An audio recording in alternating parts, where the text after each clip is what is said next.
Yeah, the barn is officially done. Those of you that have watched our videos may already be something different that you hadn't seen before. I'm going to do a barn tour for you, but first we got a little project we're going to do, and I'm going to go over that with you in a moment.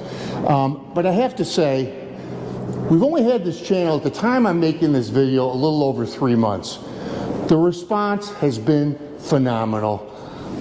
Thank you so much. You make us want to get out there and make videos for you. And I simply cannot thank you enough for that support. If you like what you see today and you've not been with us before, please like and subscribe.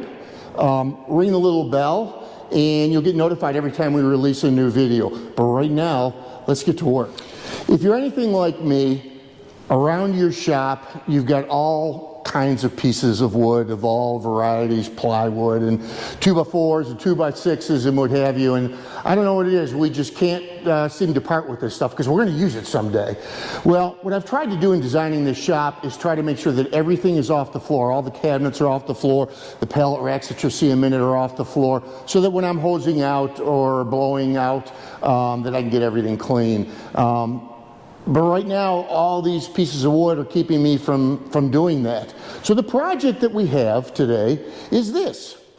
What we're going to do is take all this mess, get it organized. We're going to use the Moomsign lumber storage wall rack. It's from Amazon, very reasonable. I would recommend it.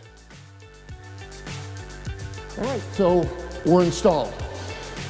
Now the job is going around the shop and getting all the wood and trying to assemble it in such a way that if I ever do want to use some of this scrap wood, I'll be able to find it. So let's do that now. So not only from under the bench, but from every corner of the shop. All right, what do you think? It may not be the neatest in the world, but it's off the ground. It's sorted, so I can get this stuff pretty easy. And here's what it did. You remember I showed you all that junk underneath the workbench? Well, it's all gone. So now I can use that to store more junk. More junk. Let's take a tour of the shop. I'm really proud of it. If you've not seen our videos before on the barn, it is 30 feet by 40 feet, 12-foot walls, 16 feet at the peak. The barn itself took about 2 weeks to complete. It wasn't the Amish situation where they come in and do it all in one day. Had the floor, obviously concrete, electric put in, and what you're seeing as far as illumination are LED lights. I just got them from Amazon. I made them plug-in so that if I ever want to change them or add to them, it's very simple to do. Let's take a walk around the shop. So this is pretty much my work area. Everything you see on the tables are all projects for the 2038R, and you guys will get to see what we're doing with it, how we're upgrading it. I've always said the tractors are like a Swiss Army knife. There's so many different things that they can do. So obviously this is my toolbox, and you know, the usual suspects, you know, that you're going to find in a toolbox. This Harbor Freight, $99. It's lit, and it allowed me to display my wrenches, which is always a pet peeve, digging through a drawer. And here I've got the metric and the standard wrenches, open-end wrenches. Above it you see the TV. I just put that in there. Hey, guess what? YouTube is great for learning how to do different things, and I'm looking forward to that. I'm going to have that hooked up. I'm going to carry the Wi-Fi from the house to the TV, and I'll show you guys how I do that. Stepping over here, I'm also kind of proud of this. I got this on Amazon, and it's an organizer for all your batteries. I leave them all plugged in all winter long. A fully charged battery will not freeze, so I'm told, and we'll see what happens. In these cabinets, I'm not going to go through all the cabinets with you, but this particular one's got any and everything to do with drills, different drill bits, and so on and so forth. These little organizers, got these from Home Depot, and they're really wonderful. I have a lot of sets, cotter pins, O-rings, you know, things like that, and you know, we'll see if I ever use them. Stepping across is kind of the welding metal area. The smoker, ooh, my favorite.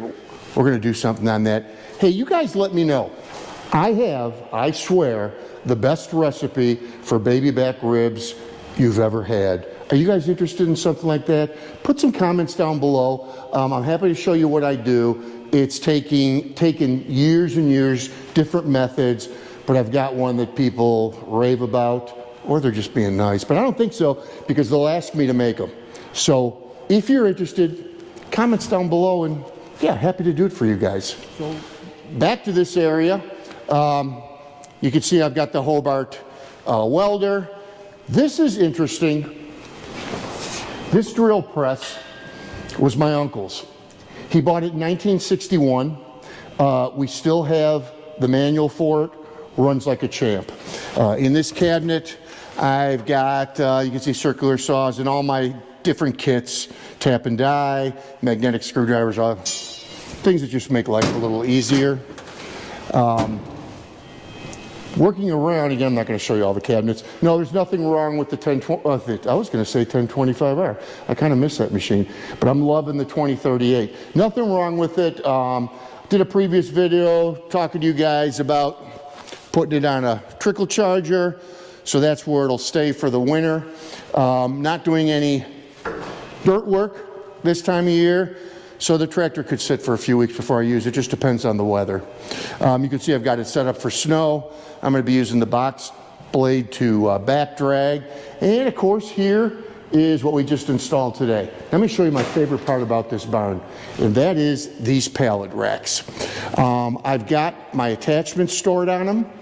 I have my spreader up top and the little man lift as well. But you see I've got the tiller, pressure washer also.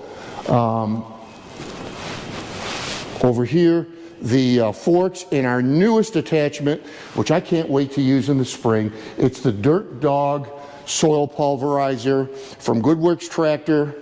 Courtney treated me right. If you need attachments, Courtney's a great person to see. Of course, the grapple, I do not have a third function on the 2038. We'll be doing that together. Also thinking about some rear remotes. Up there where you see the camping chairs, that's normally where the box blade lives. This I've talked about before. This is kind of my gas and diesel fuel station. This is my 30-gallon OMT. You know, it's okay. It makes life easier in being able to fill the tractor quickly. But it leaks, it's okay. Of course, got gasoline up here. These little things right here are transfer pumps. And I'm gonna tell you right now, save your money. They're absolute garbage. I've been through, I don't know how many different ones. I've got a different way of doing it now that I'm gonna share with you guys in an upcoming video. Over here is the X350. And you can see behind the X350 is the ballast box that I've got about 220 pounds of weight in. And this is what's keeping me warm today. I have it shut off now because I don't want it to distort the audio, but it's a Build Hard, 215,000 BTUs, and I absolutely love it. It's dual fuel, diesel or kerosene. I would recommend it. That's it, guys.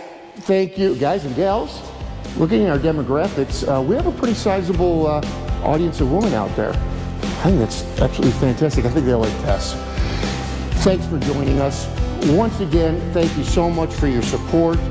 If you've subscribed, if you've not subscribed, please do so. We'd love to come to you with videos, and please give me some comments. What do you want to see? What don't you want to see? I can take some criticism. It's okay. God bless you all. Thank you so much for watching Tractors of Life.